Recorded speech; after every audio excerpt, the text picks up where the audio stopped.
They say I'm the dog who saved a town, but I never needed a medal, never asked for a title. I just knew. That night, it wasn't thunder I heard. It was a cry, buried deep beneath the earth. And when the wind changed, I knew. Someone was still waiting to be found. I've learned over the years that humans trust what they can see. A clean porch, a firm handshake, a pretty smile. Me, I trust the wind. And that night, the wind changed. It was late March in Red Bluff, Missouri. The air still had the bite of winter, but the trees had begun to whisper of spring. I was lying on the porch of the old sheriff's station, my elbows folded under me, my eyes half-lidded. My name's Shadow.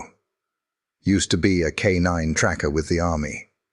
Retired now, or so they say. I still show up to work every morning.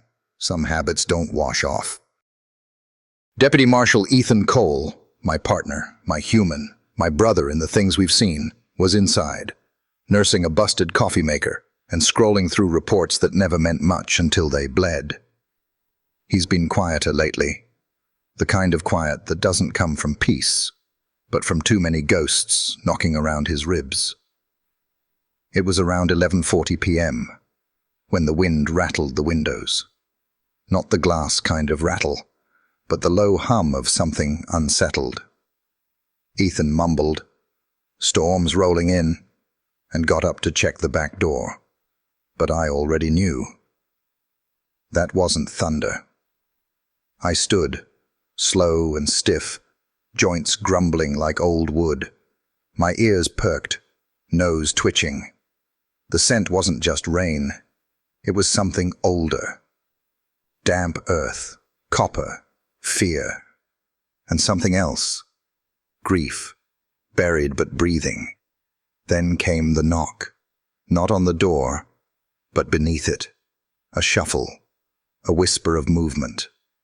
Ethan opened it and found an envelope. No stamp, no address, just folded paper and old fear. He opened it with the edge of his badge. I watched him read it once, then again. He looked at me, didn't say a word, but I felt it run down the leash between us like a current.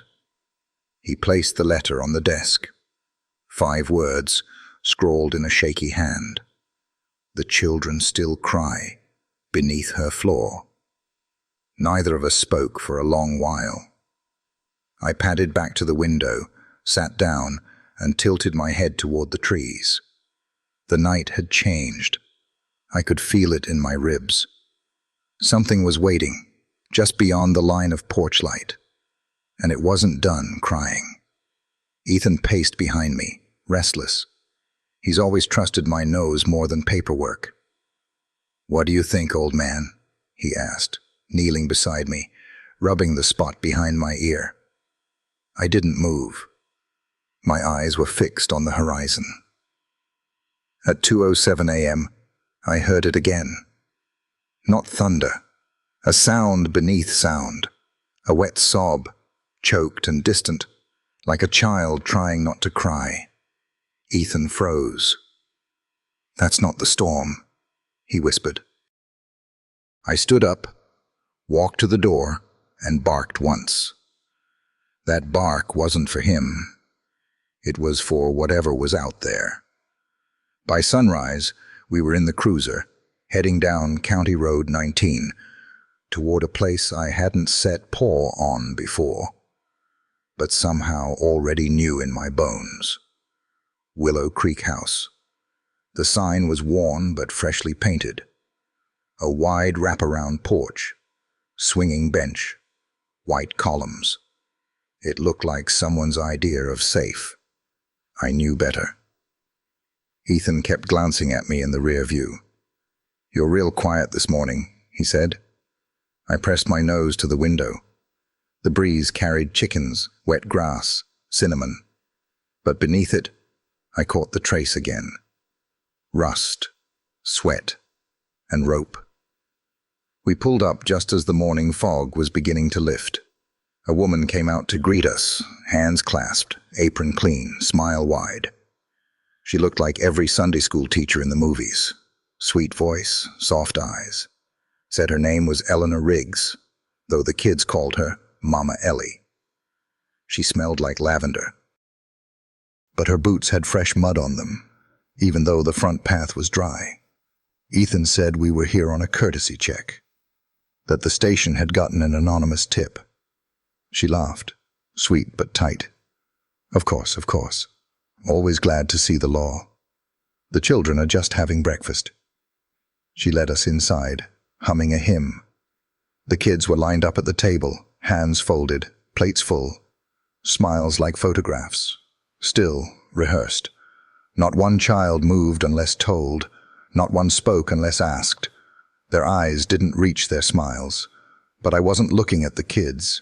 I was already walking the house, slow and silent, nose low, ignoring the kitchen, ignoring the parlor.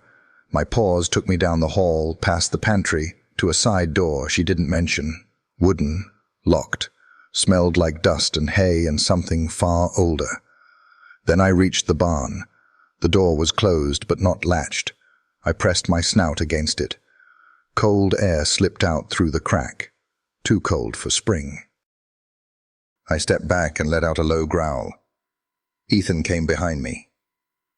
"What is it?" he asked. "Just storage," Eleanor called out behind him, voice chipper. "Old tools. Dangerous things. We don't let the children play there." I didn't move. I lay down, right there at the barn door. My ears twitched. My eyes stayed fixed. I would not leave. I remembered a cave in Kandahar that smelled the same. We lost a corporal that day. His name was Freddie. No one heard him cry, except me. Ethan knew what that posture meant. He crouched down beside me and whispered, "You found something, didn't you?" I blinked slow. He stood up and turned to Eleanor. "I'd like to take a look inside." Her smile faltered, just for a second. "Of course," she said. But I saw her hands tremble. Ethan opened the barn door. It creaked like it hadn't been used in weeks. The air inside was wrong. Too still, too clean. I walked in first, paws echoing on the floorboards. I sniffed the far wall. One patch caught my attention. Worn, smelled of earth and rust and something else. Pain. I scratched once. Then again. Ethan tapped the spot with his boot. Hollow. Eleanor stood frozen behind him. "We don't have a basement," she said too quickly. I barked once. Sharp. Final. She flinched. But when Ethan knelt to feel the boards, they didn't move. No hinges, no latch, just old wood and dust. Still, I didn't leave. I lay down, nose to the spot, heart pounding with something I couldn't explain. That night, back at the station, Ethan couldn't sleep. Neither could I. I paced the floor. Circles. Head low. Like I was chasing a scent that no longer had a source.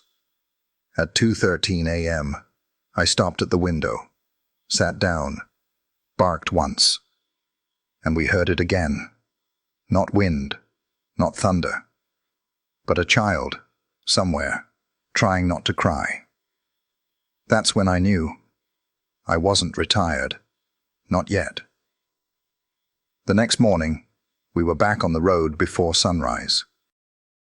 Ethan hadn't said much, just handed me a piece of bacon from his plate and poured himself a third cup of black coffee, the kind that burned on the way down and kept his hands steady even when his mind wasn't. I didn't eat the bacon, just sat by the door, waiting. I knew we were going back to Willow Creek, and this time, I wasn't just sniffing around. I was listening for ghosts. The gravel crunched under our tires as we pulled up the long driveway again. The sun was barely up, painting the barn in a pale, golden hush. But it didn't feel warm. It felt watched. Eleanor Riggs met us at the porch with that same practiced smile. She was dressed different now. Button-down blouse, pearls that looked like they hadn't come off in 20 years, and a shawl wrapped tightly around her shoulders. Her boots were polished, but I could still smell yesterday's mud beneath the polish. No one scrubs that hard, unless they're trying to hide something. "Marshal Cole," she said, folding her hands. "Back so soon?" Ethan touched the brim of his hat, calm and easy. "Just following up. That barn's been stuck in my mind." I walked past them without waiting. Her eyes followed me, sharp behind the softness. "I hope your dog isn't going to tear up my floor again," she said, only half joking. I didn't bark, didn't growl, just trotted back to that same patch in the barn. Sat down, waited. Inside the main house, the children were gathering for breakfast again.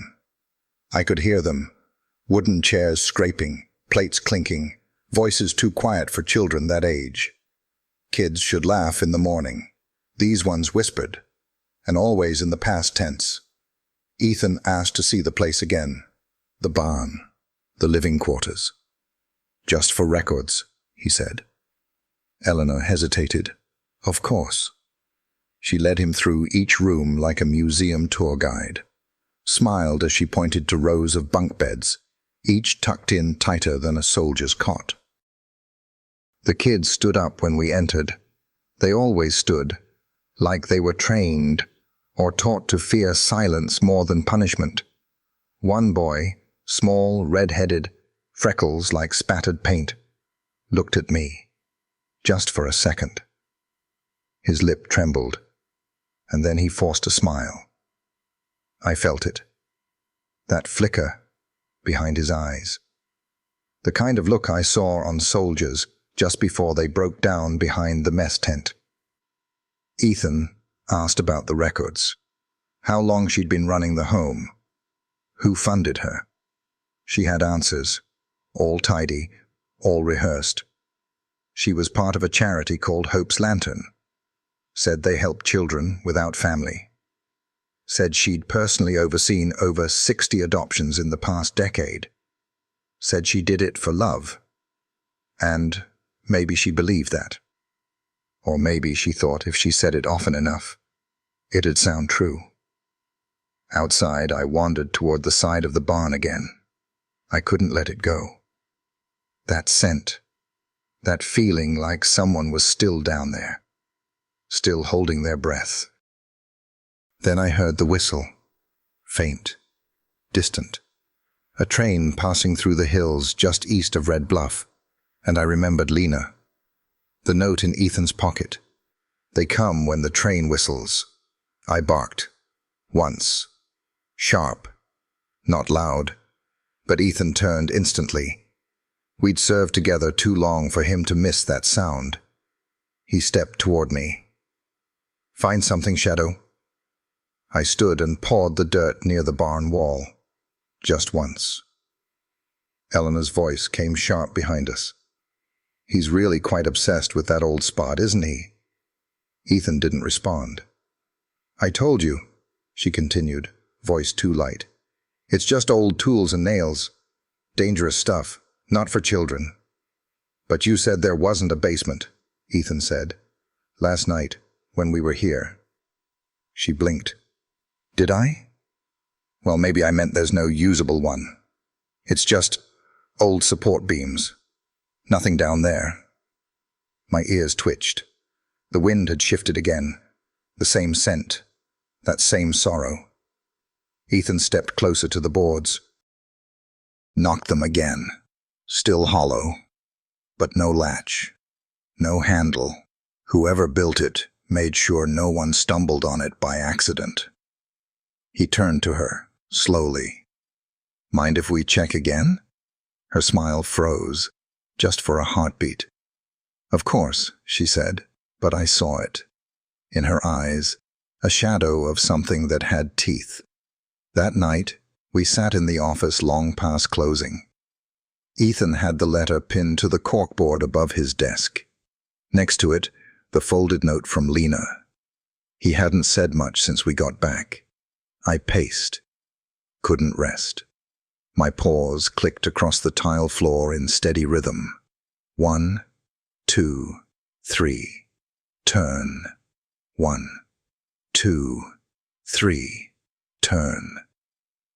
At 10:17 p.m., the train whistle blew again, and I barked. Ethan looked up. His jaw was tight. I saw it in his eyes. He didn't want to believe what he was starting to believe. He stood, grabbed his coat. "We're going back," he said. But this time, he didn't take me. He went alone. I scratched at the door when he left. Whimpered once. I hated being left behind. Not because I was afraid, but because I'd seen what happens when good men walk into dark places alone. It wasn't more than an hour before he came back. He looked different, paler, quieter, like he'd stepped through a fog that clung to the skin. He sat down beside me, didn't speak for a long time. Then finally he whispered, "She's hiding something, boy. I can feel it." I rested my chin on his boot, not to comfort him, but to remind him I already knew. I've learned to listen to more than footsteps and breath. Over the years, I've come to recognize silence too, the kind that presses against the chest like fog, the kind that whispers things even a seasoned officer like Ethan doesn't want to say out loud. That week, silence settled over Red Bluff like a second skin. It didn't make sense to most folks. The truest things never do, not right away. On the surface, everything still looked normal. Eleanor Riggs still showed up to the town council potluck, wearing her pearls and hugging babies. The kids at Willow Creek still walked in neat little lines to the chapel on Sundays. Ethan still poured his bad coffee and scratched my ears every morning like nothing had changed. But we both knew something had. The barn was still locked. The boards still didn't give, but I wouldn't stop pacing. I patrolled that office like I was back on patrol in Kandahar, ears forward, nose twitching, sleep like a rumor I couldn't hold on to. On Wednesday, the mail carrier brought a flyer, just a bright, cheery poster taped to the courthouse window and the diner door. Willow Creek Spring Fundraiser. All proceeds go to clothe and feed the children. Games, prizes, community potluck. Eleanor's picture was right in the middle, smiling like she'd already been canonized. That afternoon, Ethan and I walked the town like we always did. People knew him, liked him. He'd been deputy here for over a decade. Folks tipped their hats, asked about the case no one could name. He gave polite nods, but his answers were clipped. I could tell his mind was still in that barn, trying to open a floor that didn't want to open. Outside the diner, we stopped. That's when I saw her. A small girl, long black hair, messy and untamed, like it didn't belong to a child used to brushing. Her coat was too thin for the breeze. She wasn't crying, wasn't smiling either, just standing by the corner, watching. I knew her from Willow Creek. I remembered her eyes, how they never met the ground, only stared past it, like she was always listening for something else. I remembered the tremor in her hand when she touched my fur the first time. She didn't say a word, just walked up to Ethan like she was handing him a secret, slipped a folded note into the pocket of his coat, then turned and walked away. She never looked back. Ethan reached into his pocket, unfolded the paper. Just one sentence, written in jagged, childish letters. "They come when the train whistles. Please listen to him. He knows." He looked at me, and this time he didn't need to ask if I understood, because I did. That night, the wind returned. Not strong, not cold, but restless. It carried with it the low hum of something moving where it shouldn't. Ethan brought the note inside, pinned it next to the envelope from the first night. The children still cry beneath her floor. And now, please listen to him. He knows. Who do you think she meant? He asked aloud, though I could tell he already knew. Me. At 10:17 p.m. the train rolled past again. You could hear it from the back window of the station. It wasn't a passenger train, just freight, long, slow, metallic screech and iron breath. But that night, as it passed, I stood, and I walked to the window, and I barked. Ethan stood too, quiet. "All right," he said. "Okay." The next day he pulled some strings, got the train schedule pinned to the bulletin board. I sat by it and stared, not because I could read, but because I remembered the pattern. Every Thursday night. Same time. Same route. Right past Willow Creek. That afternoon, we went to the school. Ethan asked the secretary about the girl. Said he'd just like to speak with her. Nothing official, but the secretary frowned. "She hasn't been in all week," she said. "Lena, right? The one from Willow Creek?" Ethan nodded. "Odd thing," she continued. "Her paperwork says she was transferred last spring, but she's still there." Transferred. That word sat heavy between us. Back at the station, Ethan dug into every file he could find.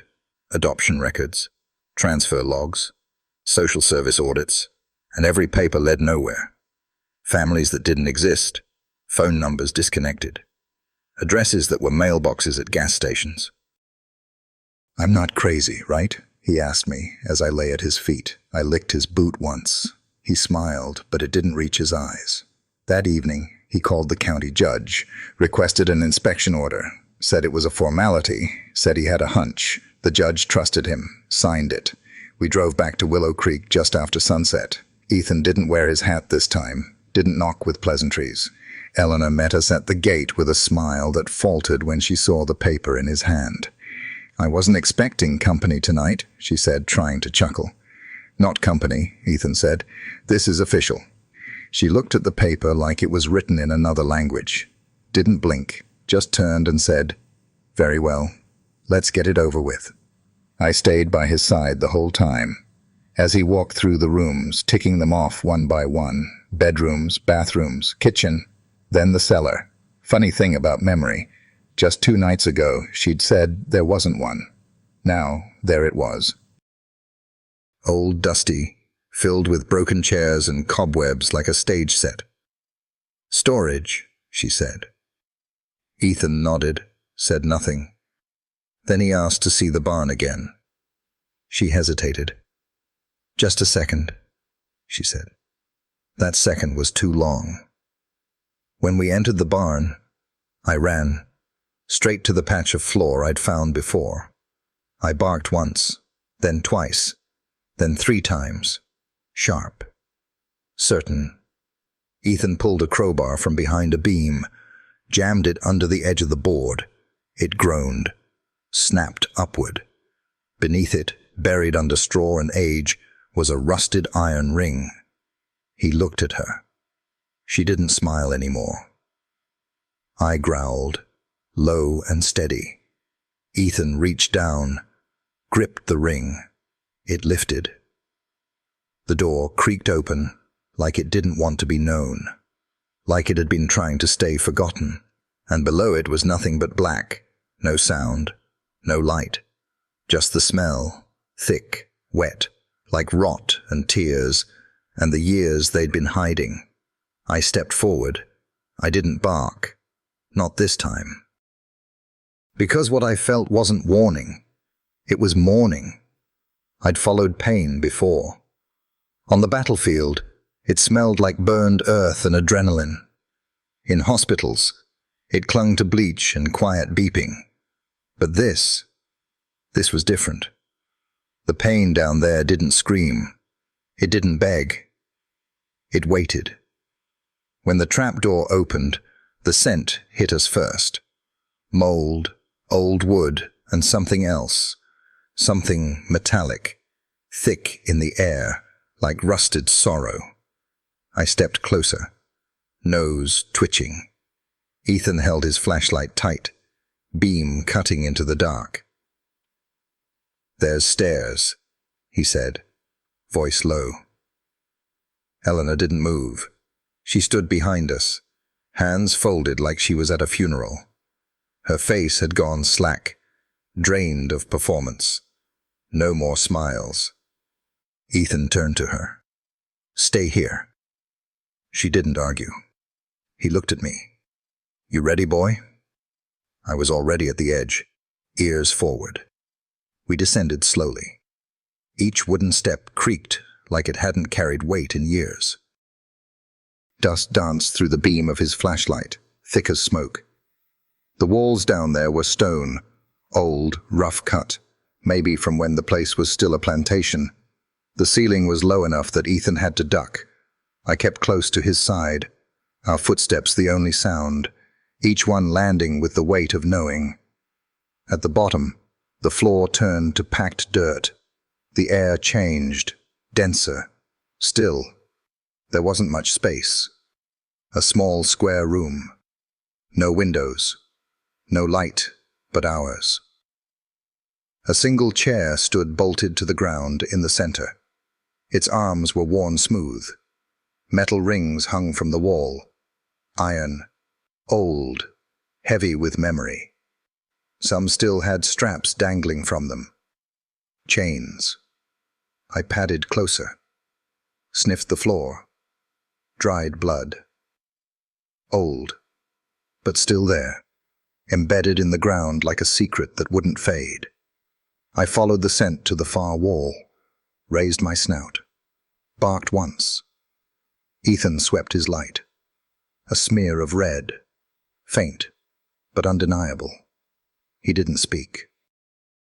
Just stared at it, like he was trying to unsee it, and failing. Then softly, he said, "We're not done." We climbed back up into the barn. Eleanor was gone. Ethan slammed the trapdoor shut, eyes dark. He didn't bother covering it, just pulled out his phone and called for backup. "Get Boone out here," he said. And no chatter. Not a word to anyone else. Deputy Boone showed up 20 minutes later, chewing sunflower seeds like it was a drill. His patrol car door creaked when he slammed it shut. "You sure about this?" he asked, kicking a stone toward the chicken coop. "That woman's a saint around here. Donated the whole roof to the elementary school last year." Ethan didn't flinch, just pointed toward the barn. "There's a room under there," he said, "one with blood and chains. You still think she's just a saint?" Boone paused, spit the seed hull into the grass. "Damn." Ethan looked him square in the eye. "We're bringing in state. DHS. Maybe the feds." But not a word to anyone. Not the mayor, not the reverend, not your cousin who runs the cafe. Understood? Boone nodded slowly. Understood. That night, the wind shifted again. Not in the trees, in town. Word hadn't gotten out, not officially. But folks in Red Bluff could smell trouble. The librarian said she saw Eleanor packing books into her car. The grocer noticed she hadn't picked up her weekly order. And Lena hadn't come back to school. By morning, we had a warrant signed and ready. We rolled up to Willow Creek just after dawn. The place was too still. No breakfast smells. No kids laughing in the yard. Just birds circling above the barn. Inside, the house was half emptied. Open drawers. Furniture knocked over. One child's boot by the front door. She had run, but she hadn't taken them all. I caught the scent first. 3 separate trails. Faint, coming from the kitchen. I led Ethan to the pantry. The shelves were full of canned beans and soup and plastic-wrapped bread. But something was off. The wall behind the bottom shelf, too smooth, too clean. Ethan cleared the shelf, ran his hand along the back. There were hinges. He kicked it once. The wall groaned. Hinges snapped. And behind it, 3 children. Dirty. Starved. Silent. One girl stared at us, a purple bruise blooming on her temple, front tooth gone. But she didn't cry. None of them did. Paramedics came fast.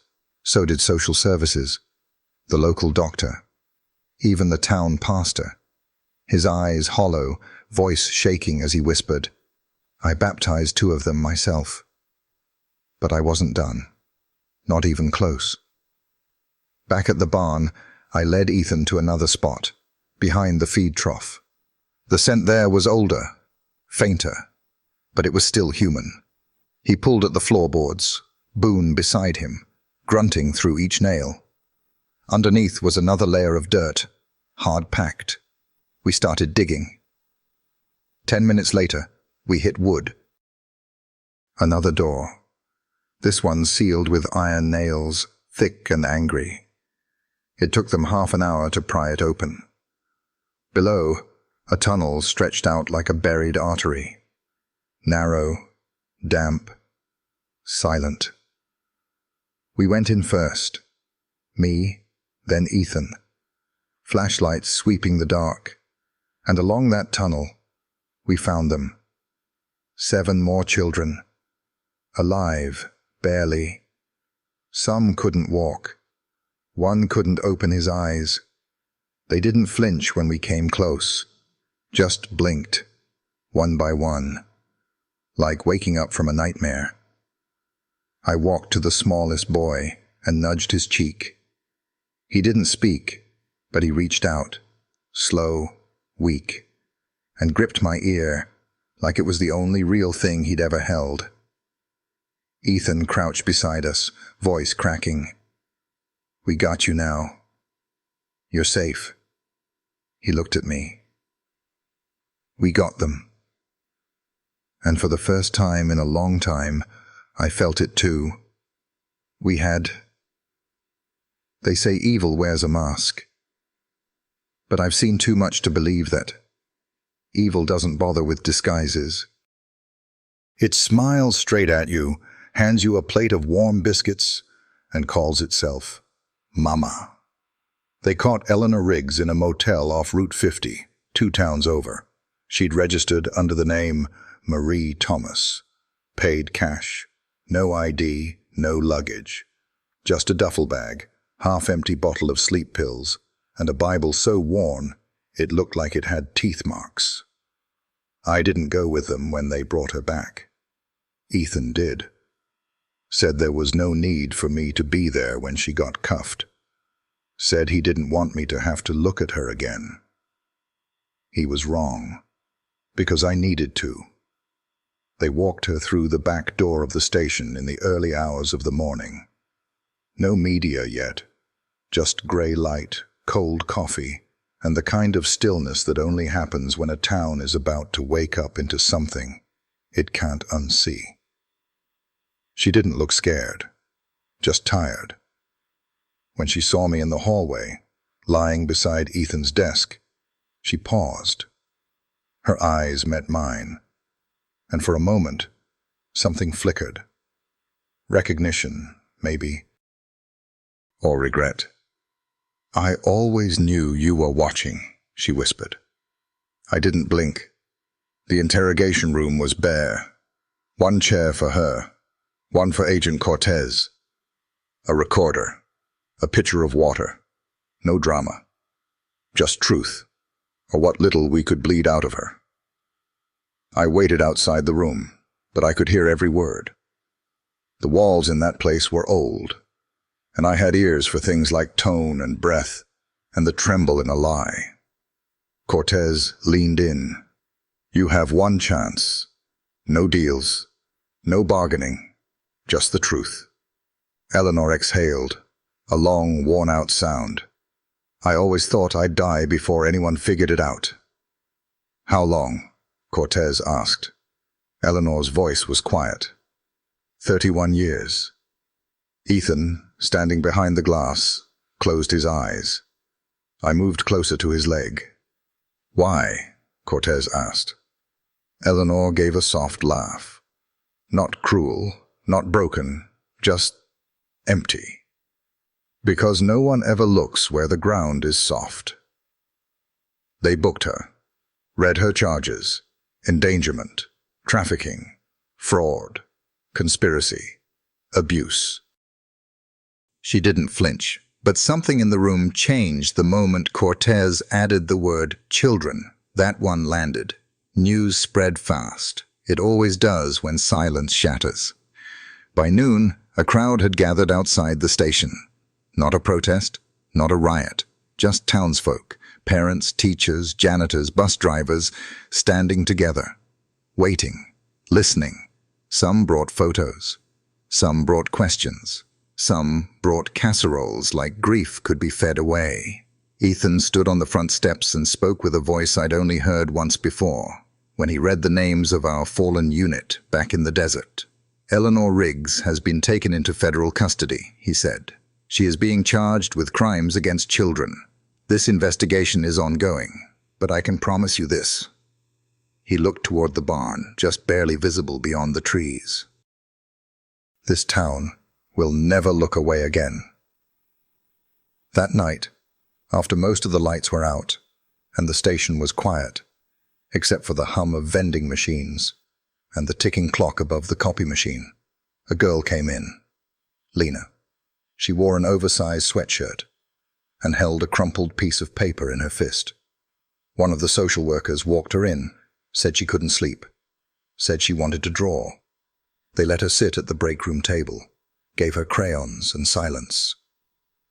I lay beside her chair while she worked. Her knees bounced the whole time, nervous energy trying to escape. Her hand moved slowly, deliberately, like every stroke carried more than color. When she finished, she held it out, not to Ethan, not to the agent, but to me.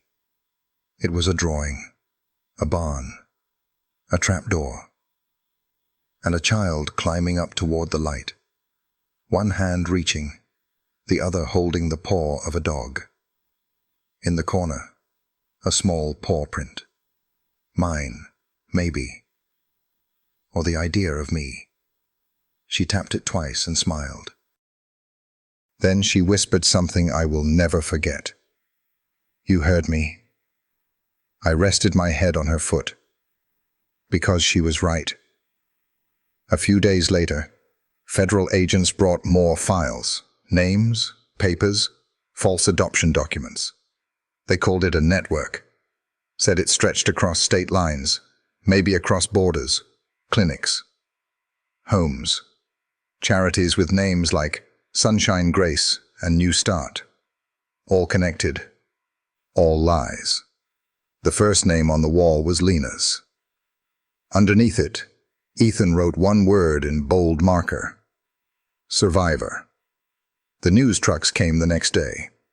Reporters with microphones and cameramen who moved like they were chasing war stories. Most weren't ready for the truth they found here. They expected drama. What they got was a quiet barn, a broken town, and a dog who wouldn't stop sitting by a locked door. One reporter tried to take a picture of me.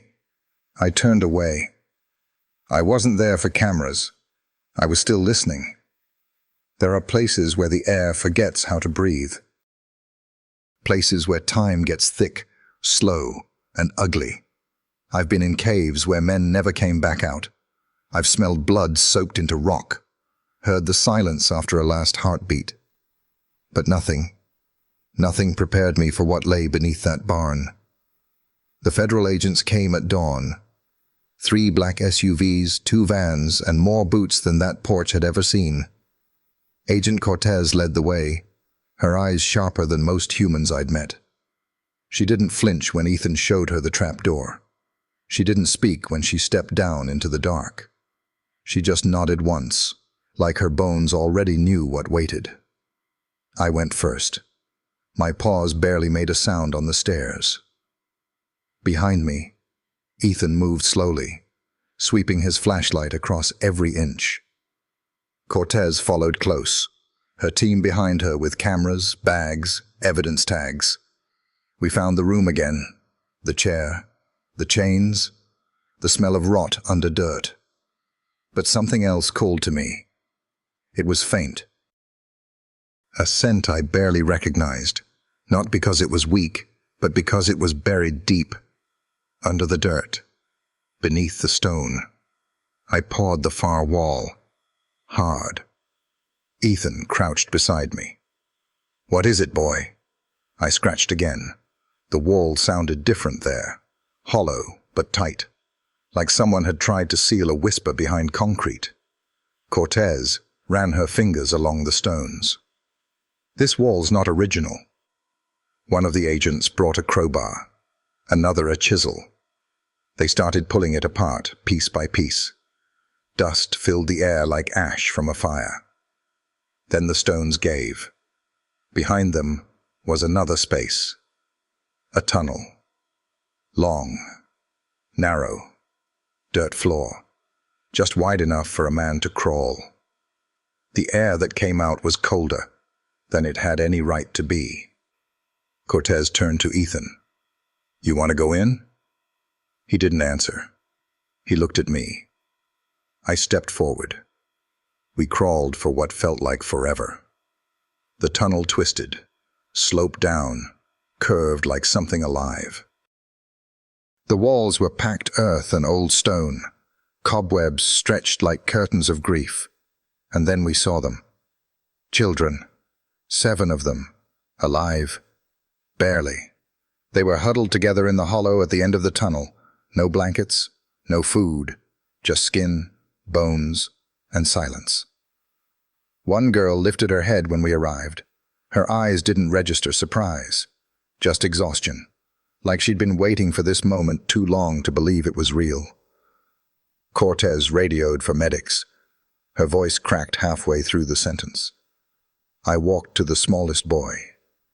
He couldn't have been more than 5.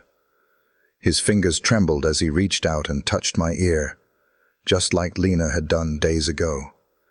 He didn't cry, just held on, as if I was the last true thing in his world. I stayed there while they brought the stretchers in, while the agents whispered into radios and jotted notes in books they'd probably burn later, just to sleep at night. I stayed there because I'd heard them before, these children, in the dark, crying when no one else was listening. Back above ground, the wind had shifted again. The trees bent different. The light hit the barn just right to show every flaw in the wood. The townsfolk watched from afar, quiet, unsure, not because they didn't care, but because they couldn't yet understand what had festered beneath their own feet. Ethan stood next to me, staring at the barn like it was an old friend who'd turned into a monster. "I should have known," he whispered. Years of inspections, years of records, clean audits, perfect smiles, all a lie. I leaned against his leg, because he wasn't wrong, but he wasn't late either. The news didn't explode, not yet. The agents kept it tight. They didn't want to cause panic. But you could feel the town tilting, neighbors speaking in hushed tones, mothers holding their kids longer at bedtime, teachers glancing at their rosters like maybe someone was still missing. The mayor tried to hold a press conference, talked about faith and forgiveness, talked about how no one could have known. Ethan didn't go. Cortez did. She didn't speak. She just stood there. And when the questions started flying, she left. Instead, she went back into the barn, back to the tunnel, with a flashlight and a folder full of names. That night, she sat across from Ethan in the break room. I lay between them. "They weren't just keeping them," she said. "They were moving them." Ethan looked up. "Some were adopted," she continued. "But most vanished." shipped to facilities, shelters, clinics, some out of state, some out of the country. It was a pipeline. He didn't speak. "I've seen trafficking networks before," she said, "but not like this. This wasn't just profit. It was infrastructure, funding, medical charts, shipping manifests." She slid a photo across the table. A girl, 11, maybe 12. Big brown eyes, soft smile, missing 2 front teeth. The kind of smile that hadn't met pain yet. "She's still out there," Cortez said.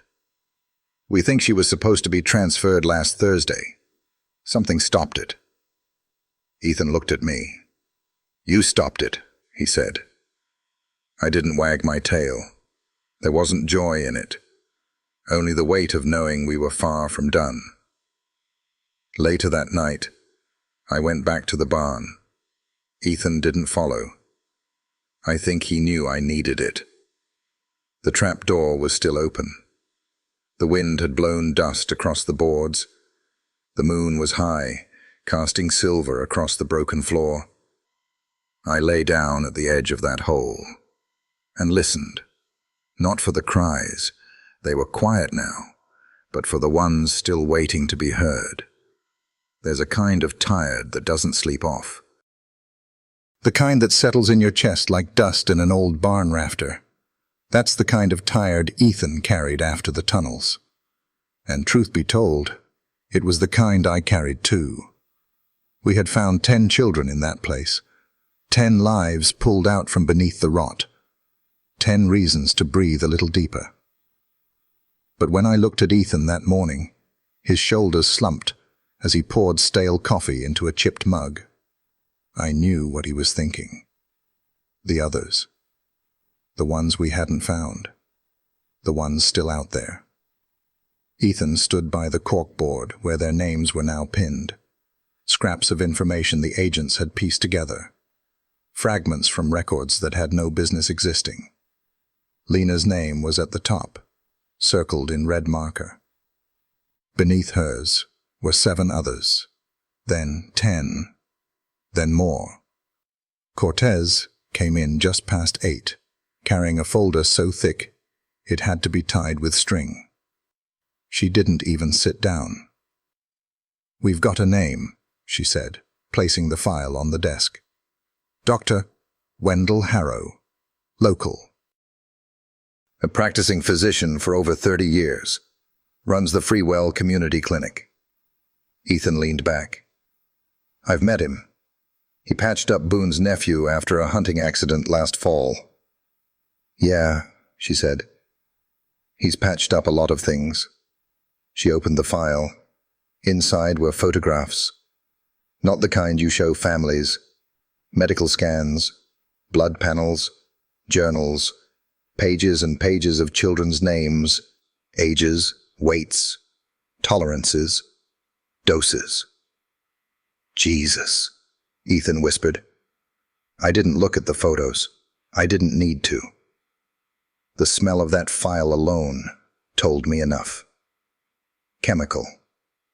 Sharp.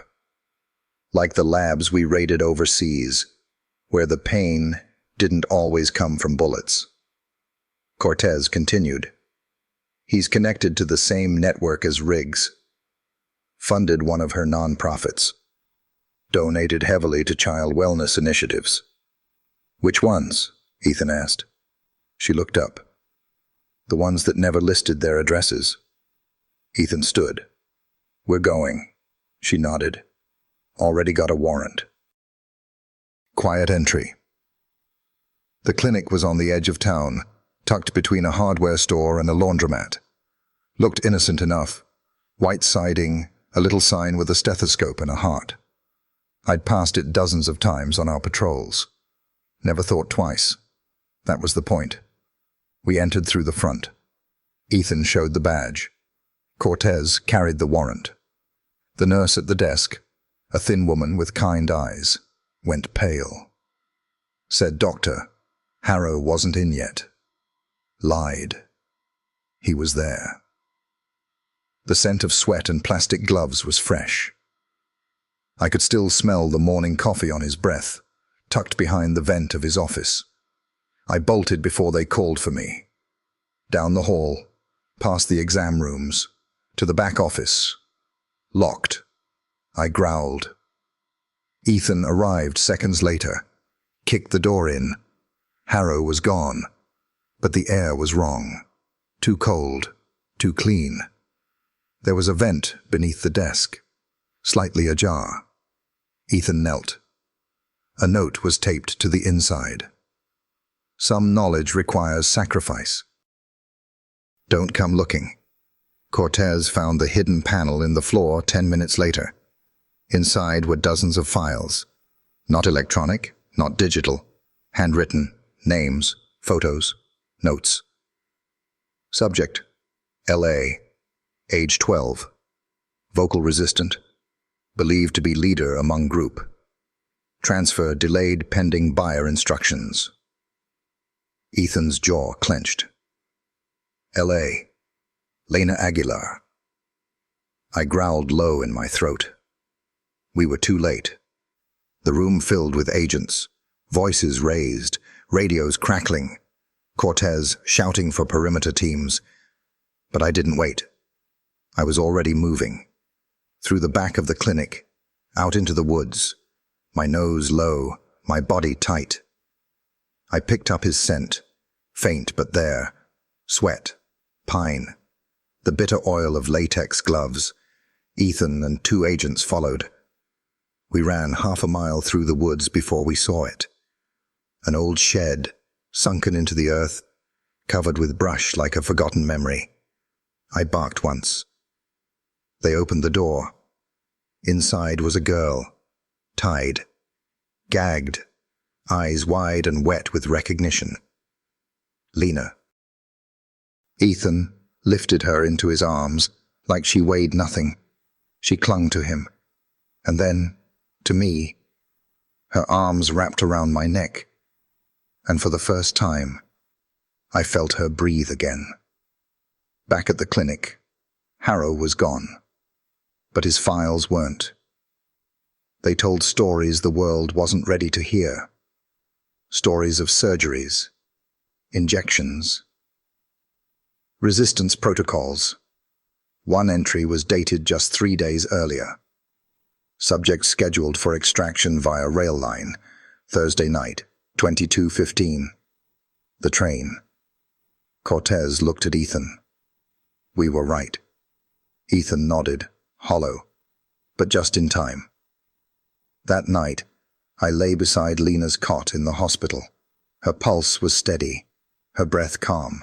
She reached out once, in the dark, and touched my paw, then whispered something so soft, even I had to lean in to hear it. You came. I didn't move, just closed my eyes, and stayed. Some men chase monsters into the dark, and hope they come back out. Me, I follow the sound of a child's breath when they've run out of strength to cry. It was Thursday. The train was scheduled to pass through Red Bluff at 10:15 p.m. That freight line didn't stop anymore, hadn't since the old textile mill shut down in '92. But the whistle still blew like clockwork, a long, hollow cry that rattled windows and made the trees whisper. That morning, Cortez laid the photos out on Ethan's desk. Trail cam shots. One showed a covered wagon leaving from behind Dr. Harrow's clinic. Another caught it again, 2 hours later, parked at the edge of the Cotton Ridge switchyard. Rusted tracks, a station that leaned like it regretted standing. But the third photo, that one made Ethan curse under his breath. A man in a wide-brimmed hat, loading crates into the back of an unmarked rail car. And next to him, her hand on his sleeve, was Eleanor Riggs, still walking free, still moving children like freight. Wake up every agent within 60 miles, Ethan said. We're not letting that train leave, Cortez nodded. We'll flank from both sides. Quiet approach. You take the west. I'll come in from the woods." Ethan looked at me. "You ready, old man?" I was already by the door.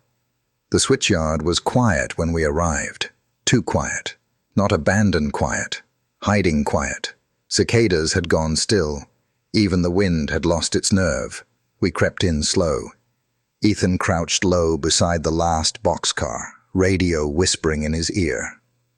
Cortez's team moved through the trees to the east, flashlights off, safeties off. I sniffed the air. Oil, steel, sweat, and something else, fear. From inside the rail car, I pressed my body low to the gravel, ears twitching. Ethan placed a hand on my shoulder. "You hear something?" I growled. Two men stood inside the car, lit by the glow of a lantern. One was lifting a crate, grunting under the weight. The other leaned against the wall, rifle slung across his chest. Then something moved inside the crate. Not cargo, someone. A muffled thud, then a cry. Small, weak, like lungs that hadn't had enough air. Ethan didn't wait. He raised his weapon, stepped forward. "Hands where I can see them. This is the marshal's office." The man with the rifle turned too slow for me. I launched before the shot fired. My teeth found his forearm as he swung, and he howled, dropped the gun. We rolled across the boxcar floor. I didn't let go, not until Ethan shouted, "Clear!" The other man had bolted. Cortez's team tackled him behind the next rail line. Boone arrived a minute later, breathless and swearing, his sidearm still holstered. Ethan yanked the lid off the crate. Inside was a boy, maybe 6, wrapped in a wool blanket, cheeks pale, wrists zip-tied. His eyes met mine first, then Ethan's. Then he burst into tears. They found 6 crates in total. 3 held children, drugged, gagged, but alive. The other 3 were empty, lined with straw, ready for more. Agents moved in, floodlights snapping on, radios crackling. One medic lifted the boy from the crate and cradled him like glass. I stayed in the boxcar. I sniffed the floorboards, the corners, the places where small hands had clutched and waited. Near the front, behind the conductor's seat, an agent found a small black box. Inside were shipping manifests, coded, stamped, but Cortez read them like scripture. Dates, destinations, weights, and one chilling column labeled Client Approval, Yes, No. Back at the station, the boy sat beside the heater, curled up in a thick gray blanket. The tag on his wrist said, T. Garrett, 42 Palpum Sum. I lay at his feet. He didn't speak, but he reached down, touched the tip of my ear with 2 fingers, like he was checking if I was real. Cortez leaned against the wall, arms crossed. "I've never seen one like him," she said to Ethan. "He doesn't follow scent. He follows pain." Ethan nodded. "Yeah, that's Shadow. And I suppose that's true. Some dogs chase rabbits. Some chase bombs. Me? I chase the sound that no one else hears." That night, after the medics left, after the sirens stopped, Ethan sat at his desk, shoulders heavy. He didn't speak. He just looked at me, and I looked back. Because sometimes words just get in the way of understanding. I've never seen a courthouse so quiet. It wasn't the kind of quiet you get at funerals or in church. It was deeper, the kind that settles into the wood, into the stitching of the flags on the wall. A stillness that comes when everyone realizes the world they thought they lived in was never really there. The trial of Eleanor Riggs began on a Monday. Federal courthouse in Memphis. The judge wore a black robe with tired eyes. The prosecution had files stacked taller than my head. The defense? They had nothing but a suit and the gall to ask for leniency. Ethan and I rode in the back of a government SUV. Cortez sat up front, flipping through her notes like she hadn't memorized every word weeks ago. "She's not going to talk," Cortez said. "Not now. Not unless it helps her." "She already talked," Ethan muttered. "To you. To the agents. 31 years. "Yeah," Cortez said. "But she's betting the jury won't believe it." And honestly, I understood why. Eleanor didn't look like a villain. She looked like somebody's Sunday school teacher. Hair in a bun. Pearls still around her neck. She even brought a small Bible to court, though she never once opened it. People don't want monsters to wear cardigans. I wasn't allowed inside the courtroom for most of it. Rules, they said. Liability. But they let me wait in the hallway. Every time the door opened, I caught pieces, testimonies, exhibits, documents traced back to shell charities and shuttered clinics, photos of tunnels, of crates, of children with wrists too small to carry the weight of what they'd seen. I saw Ethan take the stand. His voice was steady, too steady, like he had to hold the truth in a cage just to say it out loud. Cortez followed. She didn't hold back. Described every file, every signature, every lie painted to look like help. Then came the children.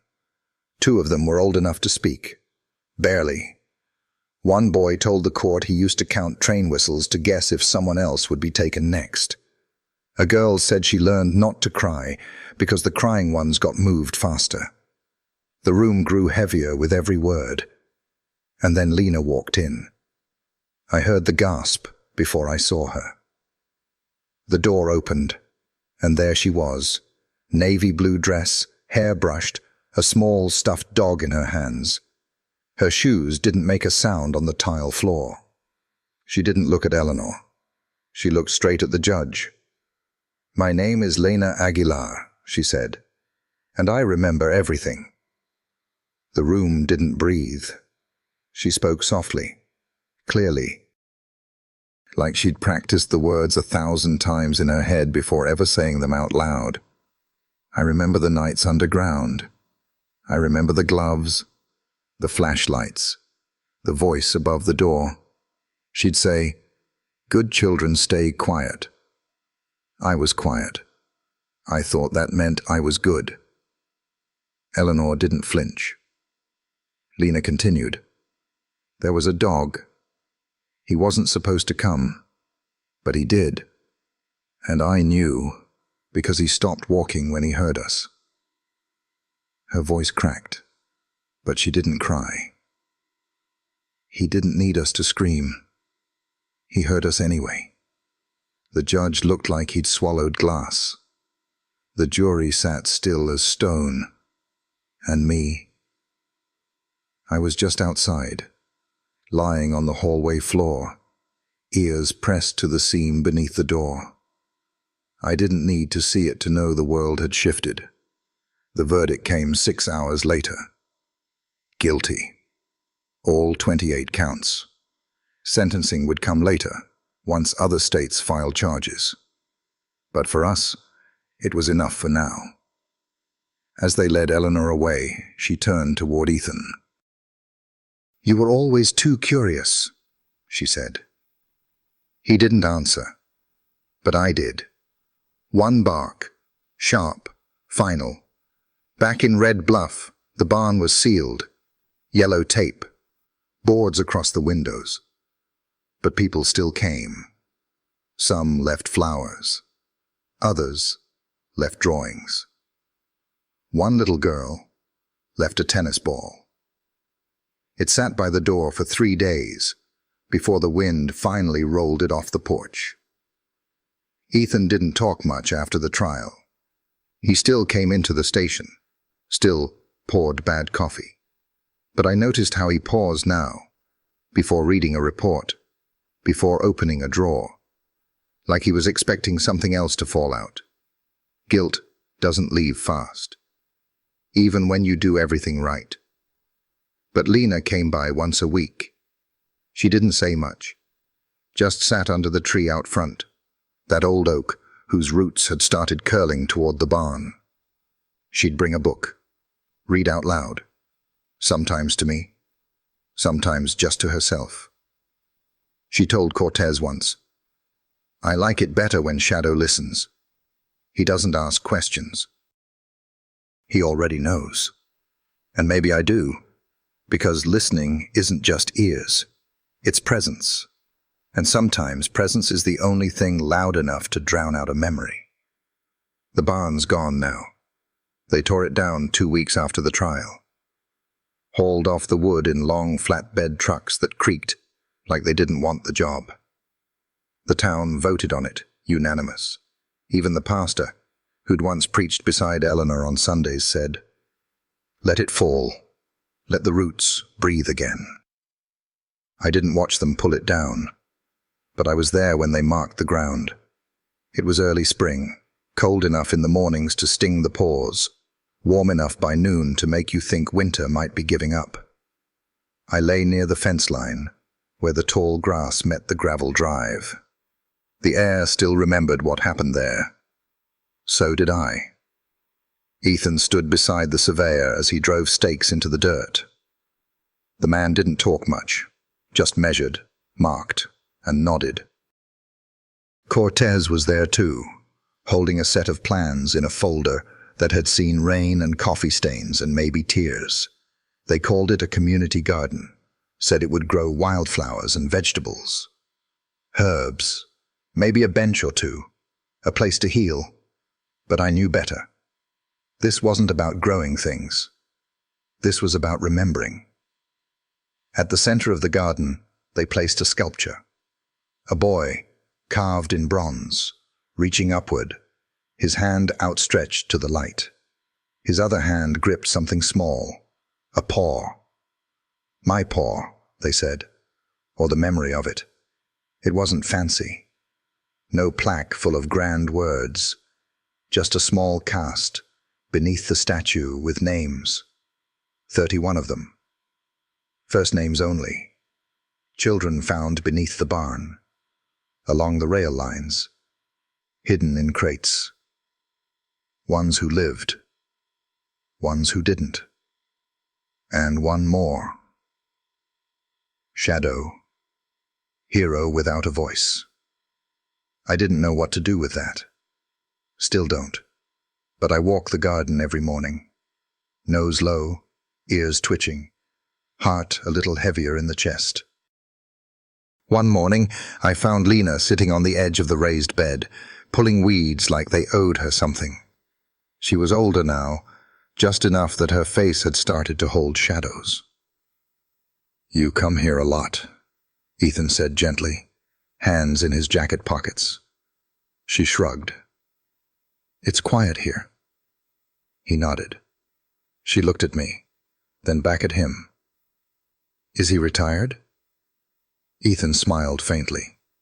"He doesn't know that." "Neither do I. The job changed, that's all. The uniform's gone, but the watch never ends. Sometimes kids come on field trips. Teachers bring them in small groups, hold clipboards and explain the importance of community, or resilience in the face of tragedy. I don't understand most of the words, but I understand the looks.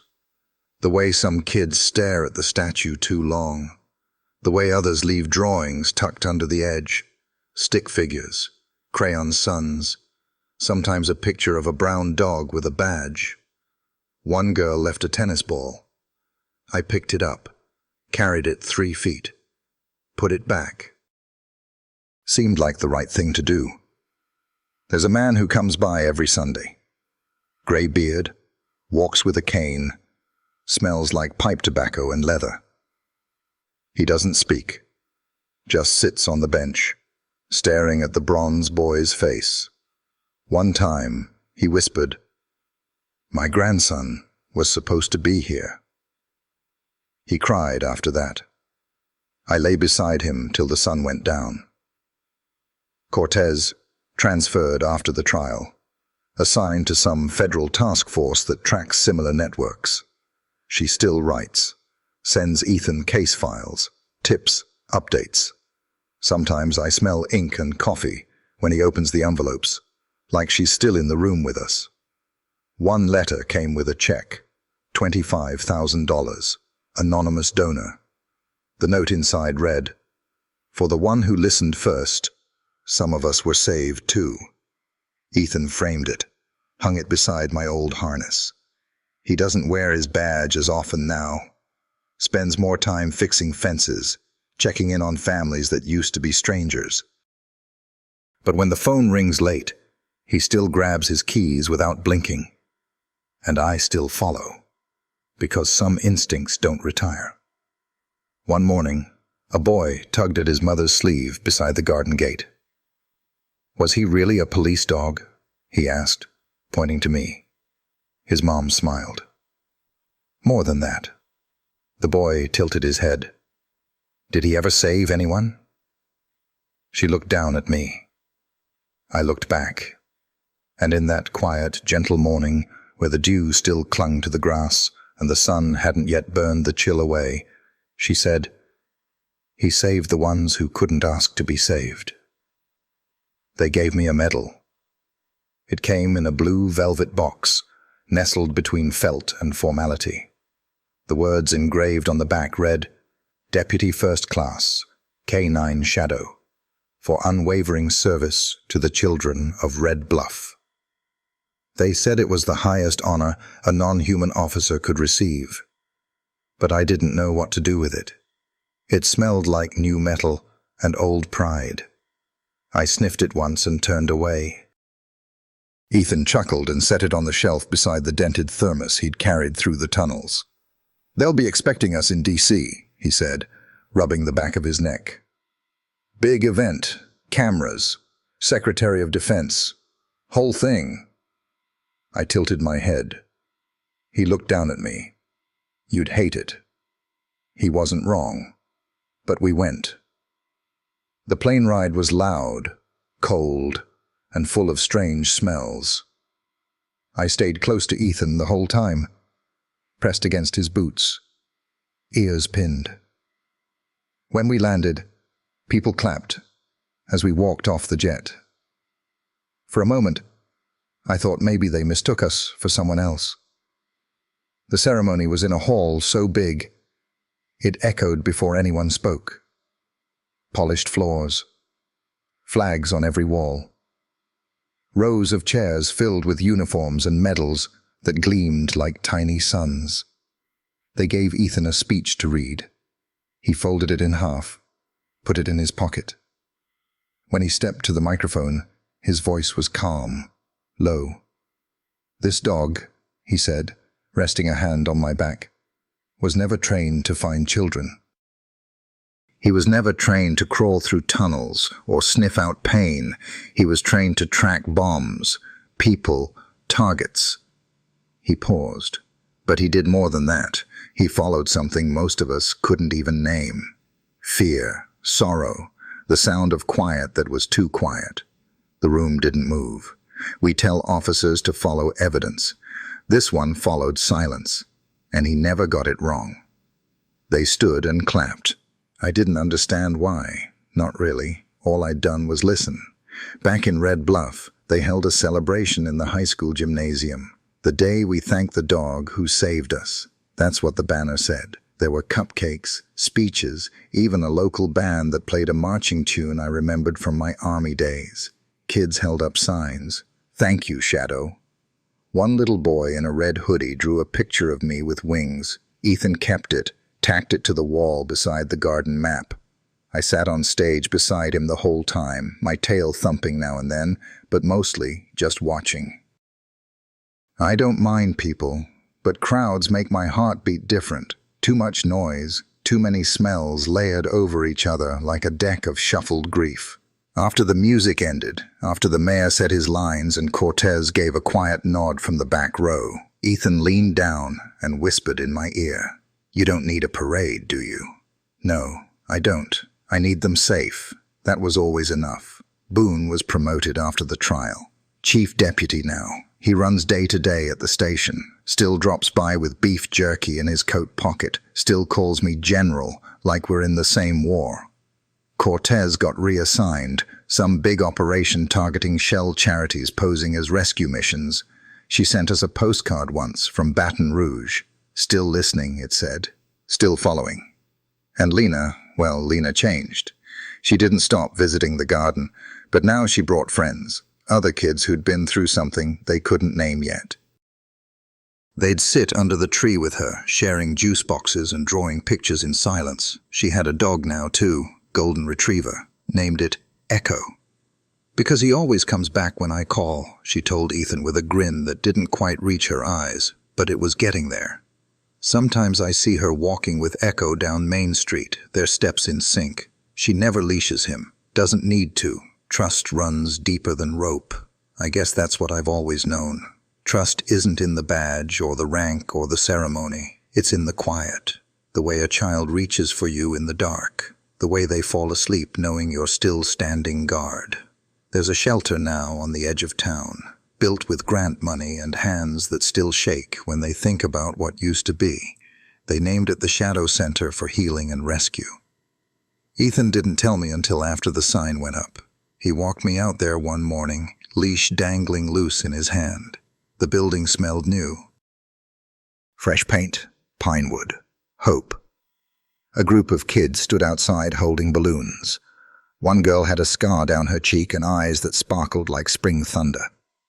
She handed me a biscuit. "You're the one who hears," she said. I sat. She smiled. And I knew. Maybe I didn't need a badge. Maybe I didn't need a parade. Maybe I just needed them to know that no matter how quiet the world got, I'd still be listening. There's a certain kind of quiet that only comes with age. It settles in your bones, not heavy like grief, but soft. Like a blanket someone laid across your shoulders without asking. I've felt that kind of quiet more lately. I feel it in my legs when I rise in the morning, slower than I used to. I feel it in my eyes, clouding around the edges. I don't hear as sharp as I did. But the wind? I still hear the wind.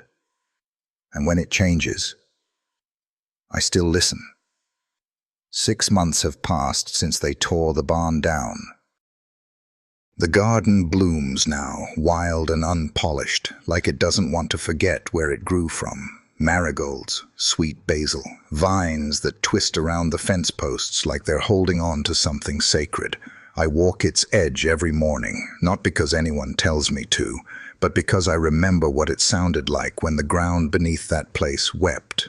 The town's different now, not louder, not quieter, just aware. Doors stay open longer. People ask questions they used to avoid. When a child misses school, someone knocks just to make sure. Ethan says it's like the town finally learned how to listen too. He's older now, hair grayer. His laugh takes a little longer to come, but when it does, it fills a room. He doesn't carry his sidearm much anymore. Spends his days checking on the shelter, helping out at the high school, teaching self-defense classes on Saturday mornings in the gym, where we once stood under banners and balloons. Some days, he just sits on the porch, coffee in hand, watching the tree line like it might move again. He talks to me more these days, not about work, about life, memories that ache around the edges. "You remember the Henderson case?" he'll ask, and I'll thump my tail. Or sometimes he'll say nothing at all, just reach down, scratch behind my ear, and sigh like the world's a little too full. One afternoon, we went for a ride out to the county line. The sun was low, casting everything in gold. I sat in the passenger seat, head out the window, ears flapping in the breeze. He pulled off the road near the new shelter. The Shadow Center. Kids were playing out front, drawing chalk flowers on the pavement, chasing soap bubbles that caught the sunlight like tiny floating stars. A little girl ran up when she saw us, not more than 5, barefoot, hair wild with wind. "Is this him?" she asked. Ethan nodded. "This is Shadow." She looked at me like I was carved from legend. Then she knelt, wrapped her arms around my neck, and whispered, "Thank you for hearing me." I didn't move, didn't wag, just breathed her in. Children remember things we think they forget. They remember the silence before rescue. They remember the warmth of being found. That evening, back home, Ethan lit a fire. He sat in his old recliner, legs stretched, blanket tossed across his lap.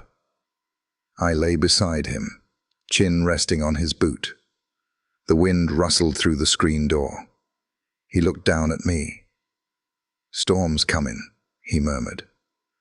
I didn't bark, didn't growl, just opened one eye. Because storms don't always scare me. It's what rides inside them I listen for. Later that week, the town held a small service under the oak. They placed new stones along the path, heart-shaped, painted by the kids. Each one bore a name, some written carefully, others messy, full of life. Ethan added one too. Didn't tell anyone. It just appeared one morning beside the statue's base. Simple. Carved in hand, still listening, and I was, even now, even as the days get shorter, and my joints remind me that no dog runs forever, even as the porch grows colder at night, and I watch the moon rise slower than it used to. I still hear the shifts, in the trees, in the wind, in the breath of a child sleeping safe in her bed. I hear it all, because some heroes don't wear badges. Some heroes don't need parades. Some heroes just wait quietly for the world to get loud again. And when it does, they listen. If you made it here, thank you for listening. Not everyone does. If you've ever felt what I felt, that quiet ache, that pull to protect, even when no one sees, just type 1 in the comments. I'll know what it means. And if my story stayed with you, go ahead and subscribe to this channel. Not for me, but for the voices still waiting in the dark, the ones I haven't told you about yet. Because there are more stories. And when the wind shifts again, I'll be right here, ready to listen.